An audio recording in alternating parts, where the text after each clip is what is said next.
welcome back to Girl Talk Vlogmas, and today we are so excited because we are here with Jacqueline Wilson.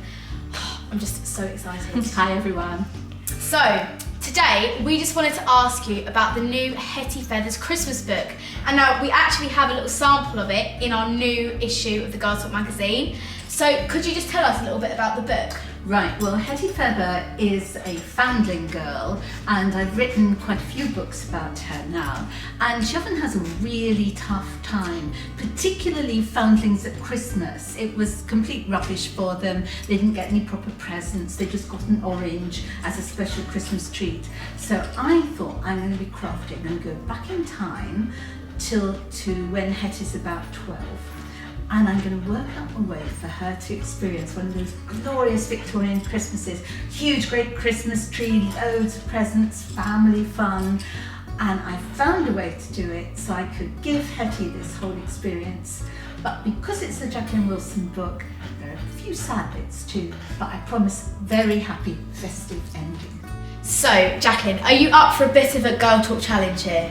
Okay. A very good creative one. So, what we've got here is a stocking. So this is our Girl Talk stocking, and inside it we have 10 different words, and what we need to do is make a story out of those words. So I think we can do it. So, Jacqueline, can you give us a beginning to this story that we're going to be making?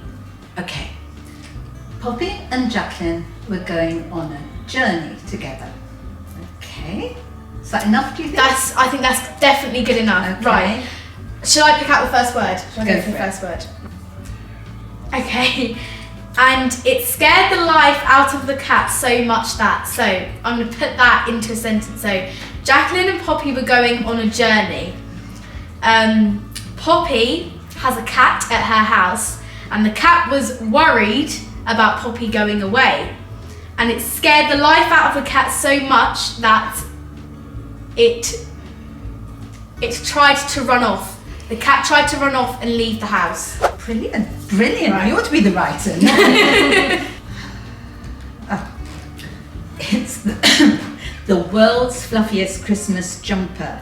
And Poppy was so worried about her cat and really felt alarmed, and particularly she had already bought her cat the world's fluffiest Christmas jumper with sort of 4 armholes, well, leg holes for the cat, and had so wanted to have a photo taken with Jacqueline and the cat and of course Poppy together, and also they knew that time was running out because they had to catch this particular train up to London to do some shopping. That sounds brilliant.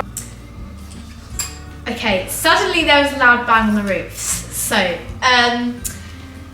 when Poppy was looking for the Christmas jumper, she got very frightened, and suddenly there was a loud bang on the roof.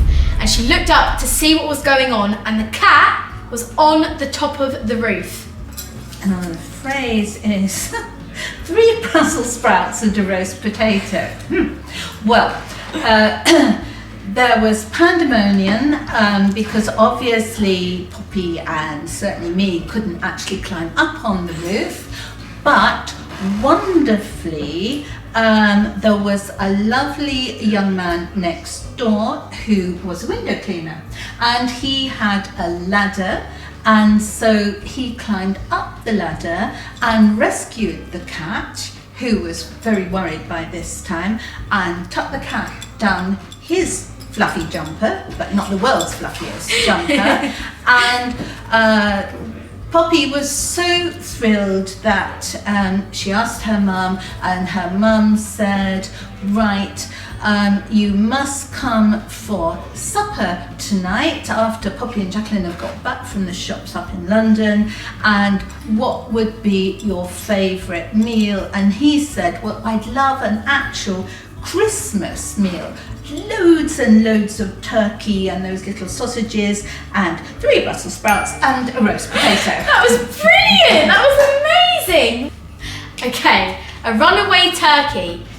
So, after Poppy and Jacqueline had gone on their journey, they'd gone out shopping, and they'd come back with all of the Christmas food, and they'd come back with a nice big turkey. And obviously there was the window cleaner next door, there was Poppy's mum and dad in the house, there was the cat was safely back in the house.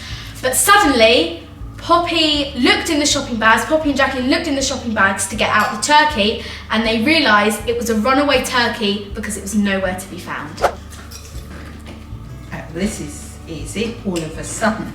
So, all of a sudden, Poppy and Jacqueline realised they'd have to retrace their steps because somehow or other this turkey had fallen out of the bag. And so they trailed all the way along the road, and they thought, oh good heavens, we surely don't have to go all the way back into town. But there they were, just going around the corner, when they saw an old lady actually trying to lift up the enormous turkey and looking at it with enormous puzzlement.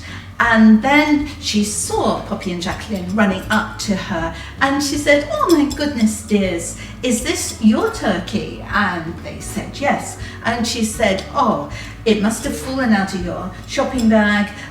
Here you are dears, what a lovely turkey. And Poppy and Jacqueline realised that maybe this old lady possibly wasn't going to have a huge great turkey herself for her supper. And so Poppy said, what are you going to have for supper? And she said, oh dear, I'll probably have a boiled egg. And so Jacqueline said, shall we invite her for this turkey supper too? And so the old lady came along the road. She was very excited because of the company more than the idea of the food, with Poppy and Jacqueline. And they went back to Poppy's house, and Jacqueline thought she'd jolly well better help Poppy's mum make the supper, seeing she kept inviting people, and they had a very good time. Okay. Oh my goodness, what a perfect ending to that story. Poppy and Jacqueline are very kind. They're letting in all these people into their Christmas dinner. That was brilliant. Thank you so much for watching, and thank you so much for doing the Girl Talk Challenge with me. So much fun. It was fun too. Loved it. So I hope you enjoyed the video, and go and enjoy another day of Vlogmas. See you next time. Bye. Bye.